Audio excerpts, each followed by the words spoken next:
मैंने अपनी अलमारी से ताकत वाली गोली निकाली जो कभी कभार रोहित लेते थे और मैं किचन में चली गई। मैंने हल्दी बादाम वाला दूध उबाला और उसमें एक गोली डाल दी ताकि रोहित को थोड़ी ताकत मिल सके। ऐसा करते करते रात के 10 बज चुके थे। फिर मैंने जल्दी से दूध का गिलास लिया और रोहित के कमरे में चली गई। रोहित बड़े ध्यान से मेरा इंतजार कर रहे थे। जैसे ही मैं अंदर आई, रोहित खड़े हो गए और मुझे देखने लगे। जब वो कुछ नहीं बोला तो मैंने ही पूछ लिया, ऐसे क्या देख रहे हो? बताओ मैं कैसी लग रही हूँ? रोहित ने संकोच में कहा, चाची, मन तो ऐसा कर रहा है कि आपको अभी खा जाऊं। मैंने हंसते हुए उसे दूध का गिलास पकड़ा दिया और कहा, मुझे खाने की जरूरत नहीं है, बस तुम इसे पी लो। रोहित ने जल्दी से गिलास पकड़ा और एक सांस में दूध पी गया। दूध पीते ही, दोस्तों, तो चलिए आपको शुरू से कहानी सुनाती हूँ। मेरा नाम किरण है, मेरी उम्र 30 साल है, लेकिन मेरा दिल हमेशा जवा रहता है। मेरी हाइट करीब 5 फीट 5 इंच है और जब मैं साड़ी पहनती हूँ तो ऐसा लगता है मानो सब कुछ ठहर सा जाता है। मेरी गोरी रंगत पर जब सूरज की किरणें पड़ती हैं तो लगता है जैसे मैं चांदनी रात में टहल रही हूँ। अब बात करते हैं मेरे 20 साल के भतीजे रोहित की, जो मेरा बहुत प्यारा है। उसकी मासूमियत और जोश ने मेरे मन में एक अलग सी हलचल मचा दी है। जब वो मेरी तरफ देखता है तो उसकी आंखों में एक खास चमक होती है, जैसे वह कोई खूबसूरत ख्वाब देख रहा हो। तभी वह मुझसे कहता है, चाची, आज आप सचमुच बहुत सुंदर लग रही हैं। मेरे पति मोहित तो कभी कभी दिन में ही मेरा पूजन कर देते हैं। हम शहर में रहते हैं क्योंकि मेरे पति सरकारी नौकरी करते हैं। मेरी 1 साल की बेटी भी है, इसलिए दूध की थैलियां भी बड़ी है। मैं अपने पति का आशीर्वाद समझकर हर दिन उनका प्यार लेती थी। भले ही हमारी शादी को 6 साल हो चुके थे, लेकिन मोहित अभी भी मुझे बहुत प्यार करते थे। वैसे आमतौर पर उसका का रंग काला ही होता है, लेकिन मैं हमेशा साफ सफाई रखती थी और कभी कभार मेकअप भी कर लेती थी। पिछले महीने कुछ ऐसा हुआ जिसका हमें जरा भी अंदाजा नहीं था। एक शाम मोहित घर लौट रहे थे। उनके एक दोस्त की जन्मदिन की पार्टी थी, जहां दोस्तों ने उन्हें थोड़ी शराब पिला दी थी। वो बाइक से घर आ रहे थे, तभी रास्ते में उनका एक्सीडेंट हो गया। इस हादसे में उनके एक पैर में फ्रैक्चर हो गया। डॉक्टर ने बताया कि इसे ठीक होने में कम से कम 8 से 10 महीने लगेंगे। ये सुनकर मेरा मन टूट गया। मोहित का दर्द भले ही शारीरिक था, लेकिन मेरे मन में एक गहरी चिंता का सागर उमड़ आया। जब मैंने उन्हें अस्पताल में देखा, उनकी आंखों में दर्द का साया था। मैंने तुरंत उनके पास जाकर उनका हाथ थाम लिया। इसी वजह से मेरी दीदी और मेरा भतीजा रोहित उन्हें संभालने के लिए आए थे। मेरे जीजाजी और दीदी तो वापस चले गए, लेकिन रोहित ने मोहित को यहाँ रुकने के लिए कह दिया क्योंकि वह ठीक से खड़े भी नहीं हो पा रहे थे। मुझे ही बाजार से सामान लाने और बाहर के काम करने पड़ते थे, इसीलिए मैंने अपनी बहन को कहकर रोहित को कुछ दिन रुकने के लिए बोल दिया। रोहित मान गया और बहुत खुश हो गया। रोहित मेरे कंधे तक ही आता था। शरीर भी ठीक ठाक था और रंग भी सामान्य था। रोहित ज्यादा बिगड़े किस्म का लड़का नहीं लग रहा था और मैं भी खुश थी कि कोई तो आया जो मेरी मदद कर सके। आज रोहित मुझसे थोड़ा थोड़ा शर्मा रहा था क्योंकि वो शादी के बाद मुझसे पहली बार मिला था। रात को जब मैं मोहित को खाना खिला रही थी, तब रोहित भी हमारे पास बैठा था। फिर रोहित अपने कमरे में जाकर समय पर सो गया था। मोहित के चेहरे पर थोड़ी राहत थी, लेकिन वो अभी भी दर्द में था। तभी मेरी अंदर की भावनाएं बाहर निकल पड़ी। मैंने मोहित के पास बैठकर कहा, वो भी क्या दिन थे जब आप रोजाना भूत मारा करते थे। मोहित ये सुनकर मुस्कुराने लगे। क्या हो गया मेरी रानी, आज तो पूरी मजे में लग रही हो। मैंने कहा, नहीं जी, आपको तो मजाक लग रहा है और इधर मेरी बुरी हालत हो रखी है। सच बताओ तो इस भूत ने मेरा बुरा हाल कर दिया है। मेरे पति बोले, मैं तुम्हारा दर्द समझता हूँ किरण, मेरा भी बहुत मन करता है, लेकिन क्या करूँ, मैं तो ठीक से खड़ा भी नहीं हो सकता। बस थोड़े दिन और निकाल दो, फिर देखना मैं इस भूत का क्या हाल करता हूँ। तभी मैंने कहा, थोड़े दिन नहीं, पूरे 8 महीने बाकी हैं प्लास्टर उतरने में, और मेरा तो 1 महीने में ही ये हाल हो गया। पता नहीं आगे के दिन कैसे कटेंगे। मेरे पति मेरी उदासी दूर करने के लिए बोले, चलो वो नहीं तो कम से कम दूध ही पिला दो, डॉक्टर ने भी कहा है। तभी मैंने हंसते हुए कहा, आपके नसीब में तो वो भी नहीं है क्योंकि आपकी बिटिया रानी ने पी लिया है। हम दोनों जोर जोर से हंसने लगे। मेरे पति मुझे खुश रखने की पूरी कोशिश करते थे, लेकिन मैं क्या करूं? सब बेकार था। थोड़ी देर बाद मोहित सो गए क्योंकि उनकी दवाइयों में नींद की गोलियां भी थी, लेकिन मुझे नींद कहाँ आ रही थी। इसीलिए मैं खड़ी होकर रोहित को देखने चली गई कि वह सोया है या नहीं, लेकिन रोहित अभी तक जाग रहा था और मोबाइल देख रहा था। मैंने उसके कमरे में जाकर कहा, रोहित, 11 बज चुके हैं और तुम अभी तक नहीं सोए। लगता है तुम्हारा मन नहीं लग रहा है। रोहित उठकर बैठ गया और बोला, नहीं चाची, ऐसी बात नहीं है, बस यूं ही फोन देखते देखते लेट हो गया। फिर रोहित ने पूछा, चाची, आप भी तो नहीं सोई? मैंने कहा, मुझे तो आजकल नींद ही नहीं आती। रोहित ने पूछा, क्यों, क्या बात हो गई? मैंने हंसते हुए कहा, नहीं नहीं, वो मैं तुम्हें नहीं बता सकती। जब तुम्हारी शादी होगी तो तुम्हें खुद ही पता चल जाएगा। मेरे मुंह से ऐसा सुनते ही रोहित ने अपनी नजरें नीचे झुका ली और अंदर ही अंदर मुस्कुराने लगा। तभी मैंने कहा, अरे, तुम तो इतनी सी बात पर शर्मा गए। अच्छा, बताओ, अभी तक कोई लड़की पटाई है या नहीं? रोहित कुछ नहीं बोला, उसे अभी भी शर्मिंदगी हो रही थी। तभी मैंने उसका हाथ पकड़ा और कहा, अरे पागल, अपनी चाची से इतना मत शर्माओ। वो धीरे से बोला, चाची, सच बताओ तो ऐसी बातें मैंने अभी तक अपने दोस्तों से भी नहीं की है। मैंने कहा, अच्छा, तो मुझे अपना दोस्त ही समझ लो ना, क्योंकि मुझे ऐसी बातें करने में बहुत मजा आता है। रोहित ने कहा, हाँ चाची, एक थी, लेकिन उसने अभी मेरे से दोस्ती तोड़ दी है। मैंने पूछा, तुमने उसकी पिटाई तो कर दी होगी ना? रोहित बोला, नहीं चाची, सच बताओ तो मैंने उसे ढंग से टच भी नहीं किया था। मैंने मुंह बनाते हुए कहा, तुम तो बड़े भोले हो। रोहित, चलो कोई बात नहीं, अब तुम मेरे पास आ गए हो तो मैं तुम्हें सब सिखा दूंगी। बातें करते करते मैं रोहित के कमरे में ही सो गई थी। सुबह जब मेरी आंखें खुली तो रोहित बेड पर बैठा हुआ मुझे ही निहार रहा था। मेरे उठते ही रोहित ने मुझे गुड मॉर्निंग बोला। जब मैंने पूछा, क्या देख रहे हो, तो वो बोला, चाची, आप सच में बहुत खूबसूरत हो। मैंने मुस्कुराते हुए कहा, अच्छा, तो अब तुम सुबह सुबह खूबसूरती का नजारा ले रहे हो और रात को तो बड़े शर्मा रहे थे। रोहित मुस्कुराकर पूछने लगा, चाची, आप बुरा न मानो तो एक बात पूछ सकता हूँ? मैंने कहा, अरे पागल, मैं क्यों बुरा मानूंगी, पूछो, क्या पूछना है? रोहित मुझसे कहने लगा, चाची, सच सच बताना, आप जो 2.5 किलो के वजन अपने पास लिए घूमती हो, आपको भारी नहीं लगता क्या? उसकी ये बात सुनकर मेरी हंसी छूट गई। इसके बाद रोहित मुझसे काफी खुल गया था और अब वह मुझसे ज्यादा शर्म नहीं करता था। इससे मैं भी बहुत खुश थी, क्योंकि अब मेरा भी समय अच्छे से कटने लगा था। रोहित को आए हुए 10 से 15 दिन बीत चुके थे और वह मुझसे काफी घुल मिल गया था। वो बाहर के सारे काम कर देता, बाजार से सामान ले आता और अपने चाचा मोहित को भी घुमा देता।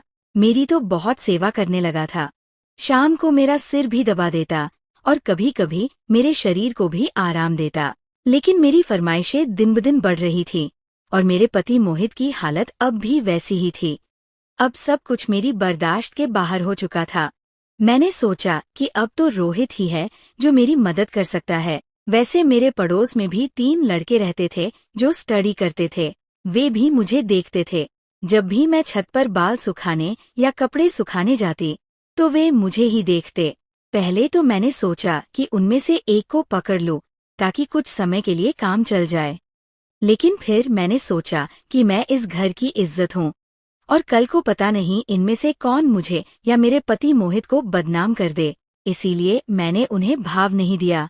लेकिन रोहित तो घर का ही है, इसीलिए मैंने सोच लिया कि वही मेरी मदद कर सकता है। आज मैंने पक्का प्लान बना लिया कि आज रोहित से मदद ले ही लूंगी। उसके बाद मैं रसोई में खाना बनाने चली गई।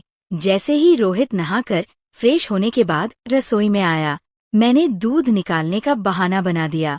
मैं रसोई में ही लोटे से दूध निकाल रही थी। मेरी बेटी अभी नानी के घर गई हुई थी, क्योंकि घर में उसे संभालने वाला कोई नहीं था, इसलिए अब बाकी का दूध निकालना पड़ता था और घर में मेरे पति और रोहित के अलावा कोई नहीं था, तो मुझे डर भी नहीं था। जैसे ही रोहित अंदर आया, वो मुझे देखकर एकदम घबरा गया और कहने लगा, सॉरी चाची, मुझे माफ कर दो, मैंने देखा नहीं, और बाहर जाने लगा। तभी मैंने उसे रोक लिया। अरे रोहित, क्या हुआ? कोई बात नहीं, अंदर आ जाओ। रोहित बोला, अरे चाची, ऐसे मैं अंदर कैसे आऊं? मैंने कहा, ऐसे वैसे मत करो और जल्दी से आकर मेरी मदद करो। रोहित का मन भी कर रहा था, लेकिन मैं उसकी चाची थी, इसलिए वो थोड़ा असहज महसूस कर रहा था। फिर मैंने उसे कहा, अरे, इतना क्या शर्मा रहे हो? अब जल्दी से आओ और मेरी मदद करो। धीरे धीरे रोहित रसोई में आ गया और पास आकर खड़ा हो गया। वह मुझे देखता ही रह गया। तभी मैंने कहा, ऐसे क्या घूर रहे हो? क्या तुमने आज तक नहीं देखा? रोहित बोला, माँ कसम चाची, मैं आपको बता नहीं सकता कि मुझे कैसा लग रहा है। बहुत ही अच्छा है चाची। मैंने कहा, तारीफें करना छोड़ो और यहाँ मेरी मदद करो। तभी रोहित बोला, चाची, मुझे नहीं आता, कैसे करना है? तो मैंने कहा, अरे बुद्धू, इसमें कुछ नहीं करना, ये लो, पकड़ो और बस धीरे धीरे निकालो। थोड़ी देर बाद जब रोहित के हाथ तेज होने लगे, तो मैंने सोचा कि अब मेरा आगे झुककर सही से काम करने का समय है। मगर जैसे ही मैं झुकने लगी, तो देखा कि रोहित का काम तो पहले ही खत्म हो चुका था। उसे देखकर मेरा मन बहुत उदास हुआ, लेकिन फिर भी मेरी हंसी निकल ही पड़ी। मैंने नाराजगी से रोहित को मारते हुए कहा, ये क्या किया पागल? तुमने तो शुरू होने से पहले ही खत्म कर दिया। इसके बाद जैसे ही रोहित का नशा उतरा, उसने हड़बड़ाते हुए कहा, सॉरी चाची, सॉरी, वो मैंने ऐसा काम पहले कभी नहीं किया, इसलिए मुझसे ऐसा हो गया। मैं अभी जाकर साफ करके आता हूँ। और उसने मेरी एक भी बात नहीं सुनी और तुरंत रसोई से चला गया। मैंने भी उसे ज्यादा रोकने की कोशिश नहीं की, क्योंकि मैं समझ चुकी थी कि ये उसके लिए इतना आसान नहीं होगा। इस चक्कर में आज खाना भी लेट हो गया था, इसलिए मैंने जल्दी से खाना तैयार किया और मोहित को कमरे में देने के लिए चली गई। मोहित भी बैठे बैठे खाने का इंतजार कर रहे थे। मोहित बिल्कुल सीधे सादे और सरल स्वभाव वाले आदमी हैं। वह मेरी बहुत चिंता करते हैं। जब मैं उनके लिए खाना लेकर गई, तो मैं पूरी पसीने से भीगी हुई थी। मुझे देखकर वो बोले, इतनी जल्दबाजी क्यों करती हो किरण? धीरे धीरे काम कर लिया करो ना। देखो, तुमने अपना क्या हाल बना लिया है। तब मैंने उन्हें छेड़ते हुए कहा, ये तो कुछ भी नहीं है। जब तुम काम करते हो, तो मेरा इससे भी बुरा हाल हो जाता है, और तब तो मैं तुम्हें रुकने के लिए भी कहती हूँ, लेकिन तुम तो नोक कहकर काम की स्पीड को दुगना कर देते हो। मेरे मुंह से ऐसा सुनकर मेरे पति मोहित मुस्कुराने लगे। तुम भी ना किरण, कहा की बात कहाँ ले जाती हो। इसके बाद मोहित ने खाना खा लिया और मैंने उन्हें दवाई भी दे दी। दवाई लेने के बाद उन्हें नींद आ गई और वो आराम करने लगे।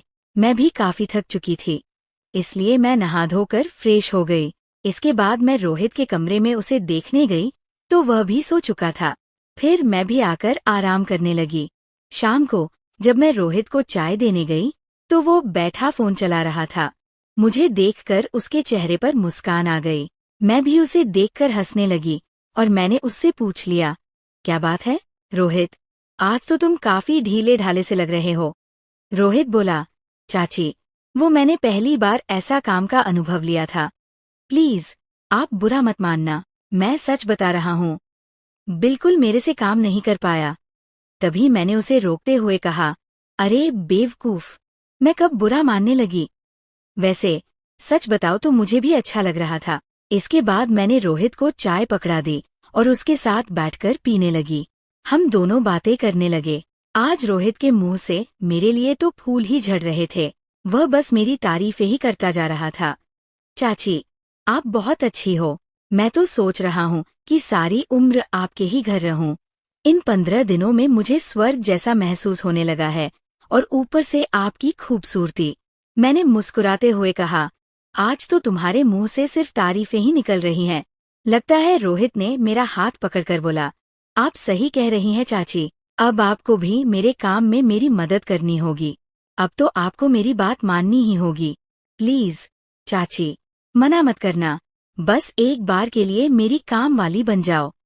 इसके बाद आप जो भी कहेंगी मैं करूँगा। जब रोहित ये सब कह रहा था तो उसका चेहरा लाल टमाटर जैसा हो गया था। मेरी मुस्कुराहट फूट पड़ी थी। मैंने उसके सिर पर हाथ फेरते हुए कहा, अरे पगले, इतना सीरियस क्यों हो रहे हो? बताओ, मैंने तुम्हें कभी किसी चीज के लिए मना किया है? वैसे भी अब तुम्हारे चाचा तो वैसे भी मेरे काम में मेरी मदद नहीं कर पाते हैं, और तुम इतना शर्माओ मत। अगर इतना शर्माओगे तो कैसे चलेगा? अब से तुम मुझे अपनी चाची नहीं बल्कि काम वाली ही समझना। रोहित बोला, चाची, एक बात और है, मेरा तो काम करते ही निकल जाता। मैं बहुत काम करता हूँ। मैंने उसे कहा, इसकी चिंता मत करो, इसका इंतजाम मैं कर दूंगी।